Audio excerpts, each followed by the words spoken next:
शादी से 5 दिन पहले एक लड़की अपने होने वाले पति को एक शहर के होटल के कमरे में बुला लेती है मिलने के लिए। अब यहाँ पर आने के बाद वह उससे कुछ ऐसा कहने लगती है जिसे सुनने के बाद पति मना करने लगता है। कहता है कि नहीं, ये सब कुछ शादी के बाद होगा, उससे पहले ऐसा कुछ नहीं होगा। लेकिन यहाँ पर पत्नी उससे कुछ ऐसा कहती है जिसे सुनकर पति को एकदम से गुस्सा आ जाता है और वह उस काम को कर देता है जिस काम के लिए यह लड़की बोल रही थी।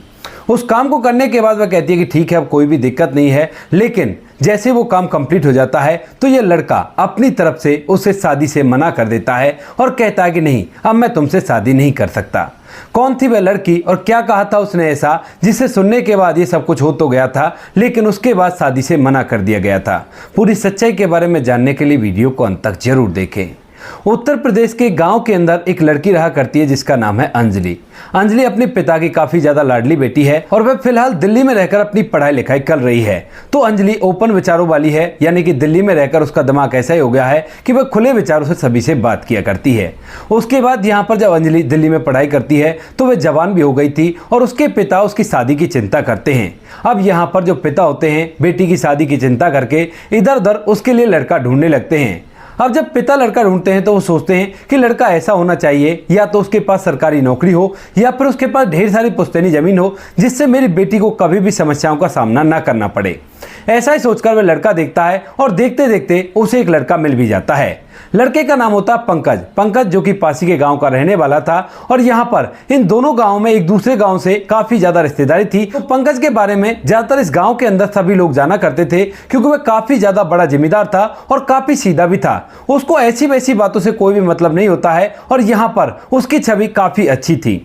इसके बाद अंजलि को जब पता चलता है कि उसके पिता उसकी शादी कर रहे हैं तो पहले तो वो मना करने लगती है, कहती है कि नहीं पिताजी, हमें शादी नहीं करनी। लेकिन जब पिता कह देते हैं कि बेटा शादी तो तुम्हें एक दिन करनी है और जब करनी है तो अभी क्यों ना कर लो, क्योंकि मैंने लड़का भी देख लिया है और अब तो ये शादी होकर रहेगी। तो उसके बाद जो अंजलि होती है वो दिल्ली से गाँव आ जाती है और गाँव आने के बाद इस शादी की तैयारियों में जुट जाती है। इधर जो पंकज के घर वाले होते हैं उनको भी अंजलि काफी अच्छी लगती है और जब वो ये सुनते हैं कि वो पढ़ी लिखी है तो और भी अच्छा लगता है कि चलो ठीक है, पढ़ी लिखी लड़की से शादी होगी तो बहुत ही अच्छा रहेगा। पंकज अपने घर पर रहा करता, अपनी खेती बाड़ी देखा करता और साथ में मजदूरों से काम करवाया करता। इधर जो अंजलि होती है जब यहाँ पर आती है तो अपनी शादी की शॉपिंग में जुट जाती है और धीरे धीरे शादी का दिन नजदीक आने लगता है। दोनों परिवार वाले अच्छी तरह से शादी की तैयारियों में जुटे हुए थे और यहाँ पर अब जैसे शादी को 10 दिन रह जाते हैं तो उसी दौरान यहाँ पर अंजलि की जो सहेलियां होती हैं वो इकट्ठी होती हैं और इकट्ठी होकर उसे हंसी मजाक करने लगती हैं। कहती है कि तेरे होने वाला पति तो काफी ज्यादा सीधा है और उसे तो कुछ मालूम ही नहीं है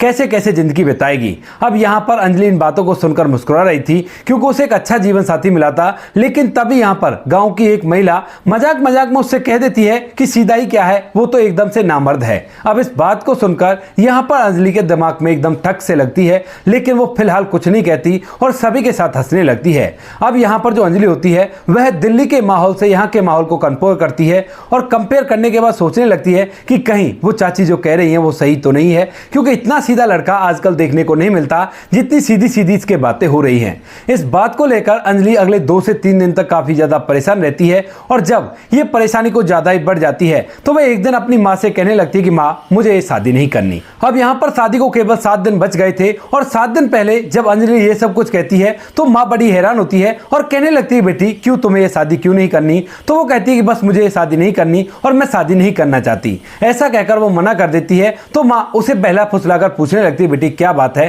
क्या परेशानी है जो तुम शादी नहीं करना चाहती? तो यहाँ पर अंजलि उसे अपनी पूरी व्यथा बता देती है कि क्या कारण है जो वो शादी नहीं करना चाहती। वह कहने लगती है कि वो लड़का इतना सीधा है तो और आज के जमाने में इतना सीधा लड़का मिलना बड़ा ही मुश्किल होता है और कोई भी लड़का इतना सीधा नहीं होता, तो वो इतना सीधा कैसे हो गया और मुझे तो ऐसे ऐसे लगता है कि कहीं वो मर्द ही ना हो। अब इस बात को सुनकर माँ एकदम से हैरान हो जाती है और कहने लगती है कि नहीं बेटी, ऐसा नहीं है। अगर वो ऐसा कुछ होता उसके साथ तो वो पहले ही शादी से मना कर देता, शादी के लिए हामी क्यों भरता। लेकिन यहाँ पर अंजलि के दिमाग में शक का कीड़ा दौड़ चुका था और उसके बाद वह साफ साफ मना करने लगती है और कहती है कि अगर आपको मेरी शादी करवानी है तो एक बार मैं उससे मिलना चाहती हूँ अकेले में और उसके साथ एक रात बिताना चाहती हूँ, उसके बाद सिद्ध हो जाएगा कि मैं उससे शादी कर सकती हूँ या नहीं कर सकती। अब यह बात सुनकर माँ को एकदम से बड़ी अटपटी लगती है क्योंकि माँ अब तक गाँव में रहा करती थी और कहने लगती है बेटी ये तू क्या कर रही है। लेकिन तभी यहाँ पर जो बेटी होती है अपनी माँ को लिव इन रिलेशन के बड़े बड़े पाठ पढ़ाने लगती है और बताने लगती है कि इस तरह से हुआ करता जाता है तो एक दिन के लिए अगर मैं अपने होने वाले पति के साथ लिविंग में रह लूंगी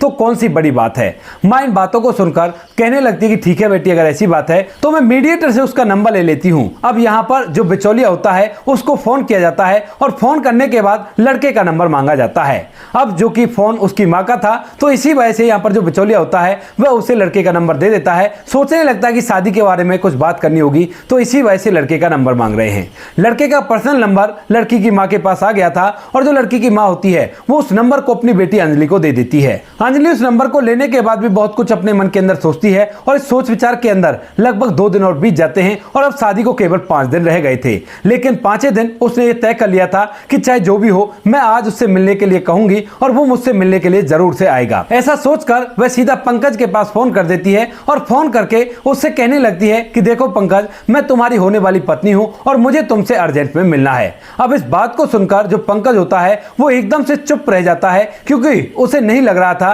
कि उसकी होने वाली पत्नी उसके पास फोन करेगी, क्योंकि अक्सर गांव में ऐसा नहीं हुआ करता। वहां पर लड़का लड़की तभी बात करते हैं जब उनकी सुहागरात होती है और वो एक अलग ही एहसास होता है। तो पंकज भी ऐसा ही सोच रहा था, लेकिन यहां पर उसकी होने वाली पत्नी अंजलि ने उससे मिलने के लिए बोल दिया था। तो वो कहने लगता है कि तुम्हें क्यों मिलना है। तो वह कहने लगती है कि बहुत जरूरी काम है, अगर तुम मुझसे नहीं मिलोगे तो हो सकता है हमारी शादी ना हो पाए। अब पंकज किसी भी तरह से नहीं चाहता था कि उसकी किसी भी तरह से शादी छूटे, क्योंकि अंजलि देखने में काफी ज्यादा खूबसूरत थी और उसके घर वालों को उसको बहुत ही ज्यादा पसंद थी। इसके बाद जो पंकज होता है वो कहता है कि ठीक है मैं आ जाऊंगा, बताओ कहां पर आना है। तो पासी की मार्केट का वो उसे एड्रेस दे देती है और यहाँ पर जो पंकज होता है वह कहता है कि ठीक है मैं वहां पर आ जाऊंगा और थोड़ी देर तो मुझे लगेगी क्योंकि अभी मैं खेतों पर कुछ काम कर रहा हूं। लेकिन तभी अंजलि कहती है कि कोई बात नहीं, थोड़ी देर लगा देना और बेशक से शाम तक आ जाना, लेकिन जब भी तुम आओ अपने साथ अपना आधार कार्ड लेकर आना। पंकज पूछता भी है कि आधार कार्ड से क्या काम है, तो वो कहती है कि यहीं पर आकर मैं तुम्हें बताऊंगी। इसके बाद यहाँ पर जो पंकज होता है वह अपने काम को निपटाने के बाद वहां से सीधा उस जगह चला जाता है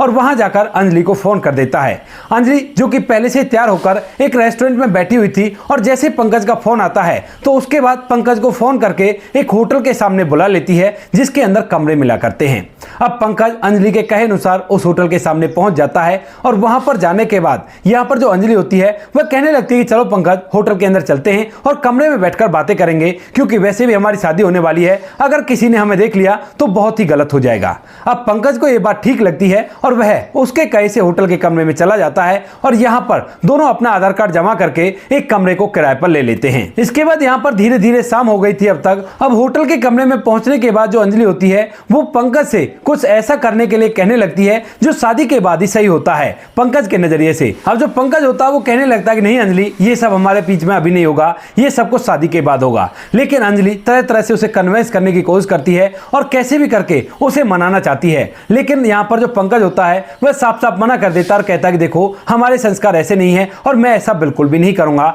ये सब कुछ हमारे बीच में शादी के बाद ही होगा। अब जब किसी भी तरह से ये बात बनती नहीं दिखाई देती है तो उसके बाद अंजलि कहने लगती है कि नहीं, मुझे शादी से पहले ही करना है, अगर तुम मेरे साथ ऐसा नहीं करोगे तो उसके बाद मैं तुमसे शादी ही नहीं करूंगी। अब इस बात को सुनकर यहाँ पर पंकज हैरान हो जाता है और कहने लगता है कि क्यों, ऐसा क्या है इस चीज में जो अगर ये नहीं हुआ तो तुम शादी ही नहीं करोगी। तो इसके बाद अंजलि उसे बता देती है जो बात उसकी पड़ोस की चाची ने कही थी और इस बात को सुनने के बाद यहाँ पर जो पंकज होता है वो एकदम से पूरी तरह से हैरान हो जाता है और उसकी तरफ देखता ही रह जाता है। अंजलि कहती है कि देखो पंकज, बुरा मत मानो, मैं दिल्ली में रही हूं और मुझे लिविंग के बारे में सब कुछ पता है, इस तरह से लिविंग हुआ करता है और ऐसा हम लोगों को करना कोई गलत नहीं है। अब इस बात को सुनकर यहाँ पर जो पंकज होता है वो थोड़ी देर तक सोचता है और उसे इस बात से गुस्सा भी आ रहा था कि वह इसके बारे में ऐसा सोच रही है। तो जो पंकज होता है वह इस बात के लिए तैयार हो जाता है और पूरी रात भर वो दोनों उसी होटल के कमरे में बिताते हैं। पूरी रात भर वो उस कमरे के अंदर बहुत कुछ ऐसा करते हैं जो उन्हें शादी से पहले बिल्कुल भी नहीं करना चाहिए था और इन सब चीजों को करने के बाद वो वहीं पर सो जाते हैं।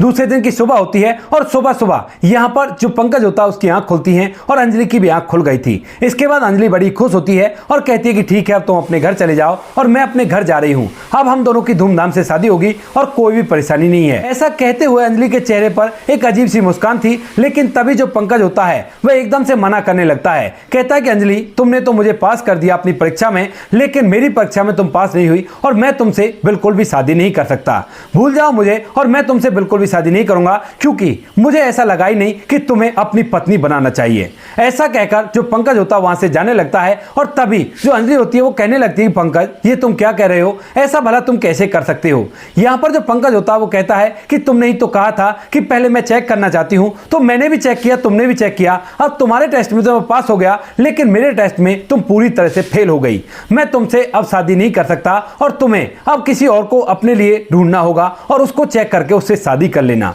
ऐसा कहकर पंकज जो होता है वह दरवाजे को खोलकर वहां से निकल जाता है और अंजलि कमरे के अंदर बैठकर फूट फूट कर रोने लगती है। उसके बाद यहाँ पर जो अंजलि होती है वो वहां से अपने घर जाती है और घर जाकर अपनी माँ को इस बारे में बताती है, क्योंकि इस बात के बारे में कि पंकज और अंजलि दोनों एक ही कमरे में एक रात बिता रहे हैं, उस बात के बारे में केवल अंजलि की माँ को ही पता था और घर में किसी को भी नहीं पता था, ना ही उस मीडिएटर को पता था जो इन दोनों की शादी करा रहा था। अब इसके बाद यहाँ पर जो अंजलि की माँ होती है वो एकदम से उसे धमकाने लगती है और कहती है कि तुझे लग रहा था ना कि इस तरह से करना चाहिए, अब तू भुगत, जो होगा सो देखा जाएगा, कोशिश करके देख लेती हूँ कि ये लोग शादी के लिए मान जाएं। ऐसा कहकर यहाँ पर जो अंजलि की माँ होती है वो बिचौलिए से बात करती है और कहने लगती है कि लड़का लड़की से शादी के लिए मना कर रहा है, एक बार पूछो कि क्या परेशानी हो गई और किस वजह से वो शादी नहीं करना चाहता। इसके बाद जो मीडिएटर होता है वो उससे कहने लगता है कि भाई क्या बात हो गई, तुम मुझसे शादी क्यों नहीं करना चाहते। लेकिन यहाँ पर जो पंकज होता है वो उससे कुछ भी नहीं कहता है और कहता है कि बस मुझे लड़की पसंद नहीं है, क्योंकि कल हम लोग मिले थे और मैं उससे बिल्कुल भी शादी नहीं कर सकता, कोई ना कोई ऐसी बात होगी ही जिस बात से मैं उससे शादी नहीं करना चाहता। ऐसा कहकर वह मना कर देता है। तो उसके बाद ये बात सभी लोगों में फैलने लगती है। पंकज के घर वालों को भी पता चलता है और यहाँ पर अंजलि के जो घर वाले होते हैं उनको भी पता चलता है, लेकिन अभी जो पंकज होता है वह इस बात को बिल्कुल भी आगे नहीं बढ़ाता है, केवल शादी से मना करता रहता है। कहता है कि देखो आपका जितना भी खर्चा हुआ होगा उस खर्चे को हम दे देंगे, लेकिन आपकी लड़की से मैं शादी नहीं कर सकता। अब इन सभी बातों को सुनने के बाद यहाँ पर जो लड़की वाले होते हैं वह इस बात के लिए मान भी जाते हैं और कहते हैं कि ठीक है, अगर तुम शादी नहीं करना चाहते तो कोई बात नहीं, हमारा जो भी खर्चा अब तक हुआ है उस खर्चे को दे दो, हम अपनी बेटी की शादी कहीं और कर लेंगे। ऐसा कहकर वो उस पैसे को पंकज से ले लेते हैं और पंकज अपने घर रहने लगता है और अंजलि अपने घर रहने लगती है। लेकिन जैसे इन बातों को 1.5 महीना बीतता है तो 1.5 महीने बाद अचानक से यहाँ पर जो अंजलि होती है उसे पता चलता है कि वह पंकज के बच्चे की मां बनने वाली है। अब इस बात को देखकर वह पूरी तरह से हैरान हो जाती है और उसके बाद अपनी मां को इस बात को बताने लगती है। अब जैसे ही मां इस बात को सुनती है तो एकदम से पहले तो उसे धमकाती है, कहती है कि तूने अच्छा नहीं किया, अब ले कर ले टेस्ट, लेकिन अब ये बात मुझे सभी को बतानी पड़ेगी और उसके बाद जो होगा सो देखा जाएगा। इसके बाद यहाँ पर जो अंजलि की माँ होती है वह अंजलि के पिता को बताती है और अंजलि के जो पिता होते हैं वह इस बात को मीडिएटर को बताते हैं। मीडिएटर भी इस बात को सुनता है और सुनने के बाद जब उसे पता चलता है कि ऐसा ऐसा हो गया है तो वह कहने लगता है कि ठीक है जी, मैं एक बार कहकर देख लेता हूं उस लड़के से, अगर वो मान जाए तो उसी से इसकी शादी करा देंगे और ये बात यहीं पर दब जाएगी। ऐसा कहकर वह पंकज के घर वालों से बात करने लगता है और जब पंकज को यह पता चलता है कि अंजलि उसके बच्चे की मां बनने वाली है और ये बात कि वो दोनों एक साथ मिले थे, ये बात सभी लोगों में फैल गई है, तो उसके बाद वह मीडिएटर को साफ साफ बता देता है। कहता है कि देखो मेरे साथ ऐसा ऐसा हुआ है, उसने मुझे बुलाया था और वह सोच रही थी कि कहीं ऐसा तो नहीं कि ये मर्द ही ना हो, इसी वजह से उसने मुझे मिलने के लिए बुलाया था, अब जो हो गया उसे उसे भुगतना होगा। हाँ, रही बात बच्चे की, तो बच्चे के भरण पोषण में या उसके पालन पोषण में जितना भी खर्चा आएगा वो खर्चा मैं दे दूंगा और कहो तो उस बच्चे को अपने पास ही रख लूंगा, लेकिन उस लड़की से मैं बिल्कुल भी शादी नहीं कर सकता जिसके अंदर इतना घमंड बड़ा हो और उसे इन सभी चीजों के बारे में पता है कि लिविंग क्या हुआ करता है और किस तरह से लड़का लड़की शादी से पहले एक दूसरे से मिला करते हैं। इन बातों को सुनकर यहाँ पर जो मीडिएटर होता है उसकी भी बोलती बंद हो जाती है, वरना अब तक तो वो उस पर चढ़ बैठने के लिए कोशिश कर रहा था, लेकिन जैसे ही पंकज ने पूरी बात उसे बताई तो उसके बाद वह भी चुपचाप रह जाता है। वह वापस लड़की के पिता से बता देता है कि ऐसा ऐसा आपकी बेटी ने किया है और उसी वजह से वो अब लड़की से शादी नहीं करना चाहता। इसके बाद यहाँ पर जो लड़की के पिता होते हैं वो बिचौलिए पर जोर डालने लगते हैं, कहते हैं कि देखो भाई, ये इज्जत और बेइज्जती का सवाल है और ऐसा कुछ हो गया तो बहुत ही गलत होगा, लेकिन अगर हमारी इज्जत चारों तरफ उछली तो उसके बाद उसकी इज्जत को भी ऐसे नहीं रहने देंगे। लेकिन यहां पर जब मीडिएटर उससे बात करता है पंकज से, तो वह कह देता है कि जो आपको करना है वो कर लो, मैं आपको रोकने वाला नहीं हूं, अगर आपको कोर्ट केस करना है तो कोर्ट केस कर दो, क्योंकि इसमें सब में आपकी बेटी की रजामंदी थी, मैंने कोई जबरदस्ती नहीं कहा था, अब मेरे को वो पसंद नहीं आई तो मैं उससे शादी कैसे कर सकता हूं। इस बात को सुनकर लड़की के पिता को एकदम से गुस्सा आ जाता है और उसके बाद वह कोर्ट केस करने का फैसला करता है। कोर्ट में केस चलने लगता है और यहां पर दोनों तरफ से तारीखों पर दोनों के दोनों आने लगते हैं। धीरे धीरे इन बातों को लगभग 7 से 8 महीने बीत जाते हैं और 7-8 महीने बाद यहां पर जो अंजलि होती है वह एक लड़के को जन्म देती है। चारों तरफ गांव में हल्ला मच गया था कि कवारी लड़की को बच्चा हुआ है, लेकिन यहाँ पर अंजलि के पिता ने अंजलि को शहर में ही एक कमरा लेकर रख दिया था ताकि लोगों को बुराई का उसे सामना न करना पड़े। यहाँ पर जो अंजलि होती है वह उसी कमरे के अंदर रहा करती है और अंजलि की माँ भी उसके साथ रहा करती है। यानी कि अब फिलहाल उसने अपने ही पैर पर कुल्हाड़ी मारी थी और उस कुल्हाड़ी की वजह से उसे बहुत कुछ झेलना पड़ रहा था। इस शहर से वो बाहर भी नहीं निकला करती है, क्योंकि अक्सर अगर गांव का कोई व्यक्ति उसे मिल जाए तो उसकी तरफ अजीब निगाहों से देखा करता और सोचा करता कि यही है वो लड़की जिसने ऐसे ऐसे किया था और उसके बाद देखो अपनी सजा भुगत रही है। तो यहाँ पर वो केस तो चल ही रहा था, लेकिन जो अंजलि होती है वो इस लड़के के लिए खर्चा मांगने लगती है। तो यहाँ पर जो पंकज होता है वो कोर्ट में कहने लगता है कि कैसे मान लूं कि ये मेरा ही बच्चा है, अगर ये मेरा बच्चा है तो इसका कोई ना कोई प्रूफ तो होना चाहिए। उसके बाद यहाँ पर कोर्ट के जरिए डीएनए टेस्ट करवाया जाता है और डीएनए टेस्ट में साबित हो जाता है कि ये जो लड़का है ये पंकज का ही है। तो यहाँ पर जो पंकज होता है वो कहता है कि ठीक है, अगर ये मेरा लड़का है तो ऐसा करो, इसे मुझे दे दो और मैं ही इसे पाल पोस कर बड़ा करूंगा। लेकिन यहाँ पर सभी लोग कहने लगते हैं कि देखो बच्चा तो माँ के पास ही रहेगा और माँ ही उसकी देखरेख कर सकती है, कम से कम 5 साल तक तो उसे इसी के साथ रखना होगा। तो यहाँ पर जो पंकज होता है वो कहता है कि ठीक है, अगर ऐसी बात है तो 5 साल तक के लिए मैं इसे खर्चा देता रहूंगा और कोई भी दिक्कत नहीं है, लेकिन इससे शादी नहीं करूंगा। यहाँ पर जो अंजलि होती है वो इसकी जिंदगी अब एक तरह से ऐसी हो गई थी जैसे धोबी का कुत्ता होता है, ना घर का ना घाट का। ना तो वो अपने घर की रही है और ना ही पंकज के घर की रही है, वो तो बीच में अटकी रह गई है और अब उससे कोई शादी भी नहीं करेगा, क्योंकि गांव में चारों तरफ उसकी बदनामी जो हो गई है। इसके बाद यहाँ पर जो अंजलि होती है वो कई तारीखों पर जाती रहती है और घुट घुट कर जिया करती है। तभी एक दिन अचानक से अंजलि की एक सहेली जो कि दिल्ली में पढ़ा करती थी वह उससे मिलने के लिए आती है। जब उसे ये बात पता चलती है, वह भी एक गाँव की ही रहने वाली थी, और उसके बाद जब अंजलि उसे पूरी बात बताती है कि वो तो इतना सीधा था और इस वजह से ऐसा ऐसा हो गया और जब मैंने ये सब कुछ किया तो उसने शादी से मना कर दिया।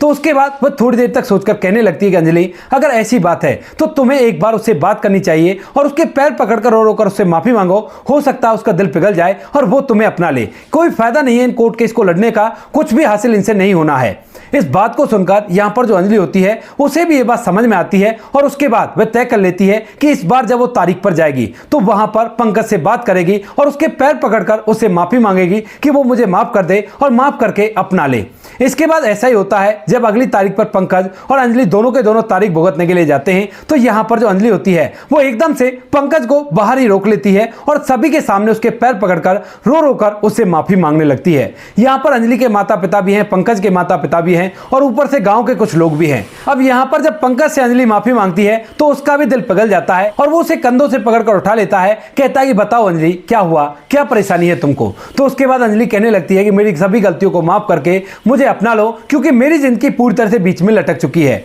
मैंने जो कुछ भी किया था वो गलत था और ये मेरी ही गलती थी और इसके लिए मैं पूरी तरह से शर्मिंदा हूं और मेरे किए की सजा मुझे मिल चुकी है, लेकिन अब मेरी जिंदगी को बर्बाद मत करो। यहाँ पर जो पंकज होता है जब अंजलि की हालत को देखता है तो वह भी उसे माफ कर देता है और माफ करने के बाद उसे अपने घर के अंदर ले आता है और शादी करके उसे अपने घर में ही रखने लगता है। बच्चे के साथ वह उसे स्वीकार करता है। आज उनको एक साथ रहते हुए लगभग 1 साल हो गया है और वो लोग खुशियों के साथ अपना जीवन व्यतीत कर रहे हैं। तो दोस्तों ये थी आज की कहानी, जहां पर एक लड़की की ओवर स्मार्टनेस उसी के ऊपर भारी पड़ गई और उसको बहुत कुछ भुगतना पड़ा। आप क्या कहना चाहते हो अंजलि के बारे में, आप क्या कहना चाहते हो पंकज के बारे में? आपकी जो भी राय कमेंट सेक्शन में लिख सकते हो, लोगों के साथ शेयर कर सकते हो। वीडियो अगर अच्छी लगे तो वीडियो को लाइक और चैनल को सब्सक्राइब जरूर करें ताकि हमें थोड़ा सा हौसला मिल सके आप लोगों के लिए ऐसे अच्छे वीडियो बनाने के लिए। इन कहानियों को सुनाने का उद्देश्य किसी को परेशान करना बिल्कुल भी नहीं है। ये कहानी आपको इसलिए सुनाई जाती है ताकि आप लोग इन कहानियों में से कुछ ना कुछ सीख सको और अपने जीवन में उस चीज़ को अप्लाई कर सको।